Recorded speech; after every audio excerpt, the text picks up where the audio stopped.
30% মানুষ রয়েছে যারা আওয়ামী লীগের সমর্থক ছিল। তো সেই জায়গা থেকে একটা দেশের আমরা আমাদের জায়গা থেকে একটা জিনিস মনে করি 25 to 30% যে মানুষ, এই মানুষগুলোর মধ্যে যারা যারা বিগত 16 বছর না বিগত 53 বছরে এই বাংলাদেশ সৃষ্টির পরে যে কোনো ধরনের অন্যায়, অপকর্ম, ক্ষমতার অপব্যবহার, খুন, অবৈধ নির্বাচনকে সফল করা, হত্যা থেকে শুরু করে গুম, এইরকম যে কোনো অপরাধের সাথে যারা যুক্ত ছিল তাদের প্রত্যেকেরই তদন্ত সাপেক্ষে বিচার হওয়া উচিত এবং এই বিচারের সর্বোচ্চ শাস্তিটা বাস্তবায়ন হওয়া উচিত। এবং তাদের আসলে বাংলাদেশে আমরা মনে করি আমাদের জায়গা থেকে রাজনীতি করার কোনো অধিকার থাকতে পারে না, কারণ তাদের এই অপকর্মগুলো 16 বছরে খুনি হাসিনাকে স্বৈরাচারী হাসিনা বানিয়েছে, ফ্যাসিস্ট হাসিনা বানিয়েছে, যার কারণে বাংলাদেশে এত বড় একটি হত্যাকাণ্ড খুনি হাসিনা করতে পেরেছে। এবং সবচেয়ে গুরুত্বপূর্ণ বিষয় হচ্ছে খুনি হাসিনা কিন্তু এই আওয়ামী লীগ, ছাত্রলীগ, যুবলীগ নামক প্ল্যাটফর্মগুলোকে ব্যবহার করে এই হত্যাকাণ্ডটি করেছে। তাই আমরা আমাদের জায়গা থেকে মনে করি যে খুনি হাসিনা এবং এই যে প্ল্যাটফর্ম আওয়ামী লীগ, যুবলীগ, ছাত্রলীগ, এই প্ল্যাটফর্মগুলোর বাংলাদেশে রাজনীতি করার কোনো অধিকার নেই।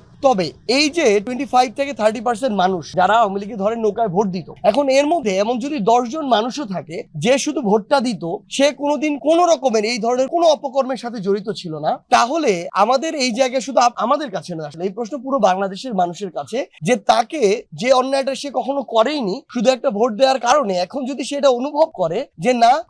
হাসিনা আসলে খুনি হাসিনা, তার নির্দেশে এত বড় একটা হত্যাকাণ্ড হয়েছে, সে যে কাজগুলো করেছে এই কাজগুলো ঠিক হয়নি, তার আসলে বিচার প্রক্রিয়া শেষে এই খুনের জন্য তার ফাঁসি হওয়া উচিত। এবং তারা যদি তাদের জায়গা থেকে তাদের ভিতরে এই চিন্তা ভাবনাটা আসে যে আসলে আওয়ামী লীগ এতদিন যা করে এসেছে এটা বাংলাদেশের রাজনীতি ছিল না, এটা ছিল ক্ষমতা পিপাসু রাজনীতি এবং রক্তের রাজনীতি, সেখান থেকে বের হয়ে এসে তারা যদি নিজেদেরকে সংশোধন করতে চায় এবং নতুন বাংলাদেশে যারা কাজ করুক, সেটা যে কোনো রাজনৈতিক দল হতে পারে, তাদের সাথে যদি কাজ করতে চায়, সবচেয়ে বড় কথা হচ্ছে যে এই অন্যায়টা কখনোই করেনি, হয়তো সুযোগ ছিল করেনি, তাকে আমরা একটা অন্যায়ের দায় দিব কিনা। সো এই প্রশ্নটা যতটা না আসিফ মাহমুদের কাছে, যতটা না নাগরিক কমিটির কাছে, তো তার চেয়ে বেশি হচ্ছে বাংলাদেশের মানুষের কাছে। তো আমরা আমাদের জায়গা থেকে মনে করি বাংলাদেশের মানুষের কাছে আপনারা গিয়ে এই পারসেপশনটা নিয়ে আসুন যে যারা কখনো কোনো অপকর্মের সাথে জড়িত ছিল না, যে কোনো কারণে তাদেরকে আমরা এই অপকর্মের দায়গুলো দিব কিনা, এটা তাহলে ফাইন্ড আউট হবে কি আমাদের জায়গা থেকে। ক্ষমা তো চাইনি এখন পর্যন্ত না,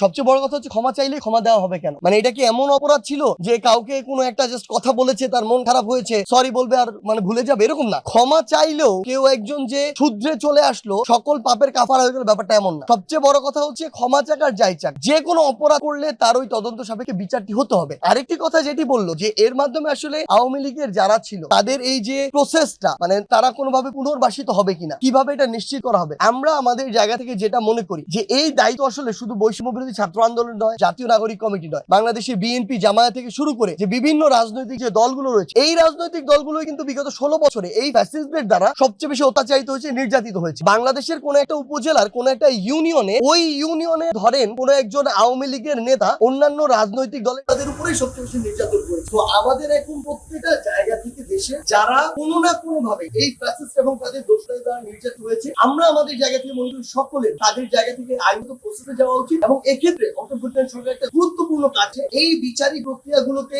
অন্য কোনো হস্তক্ষেপ আমরা দেখতে পাচ্ছি। যারা গত 16 বছরের ফ্যাসিস্টদের যারা নির্যাতিত হয়েছিল, তারাই আবার এখন কোনো না কোনো স্বার্থের কারণে তাদের মধ্যে গুটি কয় তাদেরকে আবার প্রশ্রয় দিচ্ছে। তো এই ক্ষেত্রে রাজনৈতিক দল এবং অন্তর্বর্তীকালীন সরকার এবং অন্যান্য যারা স্টেকহোল্ডার রয়েছে, আমরা আমাদের জায়গাতে মনে করি সামগ্রিকভাবে ওই ফ্যাসিস্টদের দোষরদের বিষয়ে একদম স্ট্রং স্ট্রিক্ট একটা ভূমিকায় যাওয়া উচিত। এটা যদি যায় তাহলে আমাদের সামগ্রিক প্রচেষ্টায় তাদের যারা অপরাধী এবং দোষী তাদের বিচার নিশ্চিত।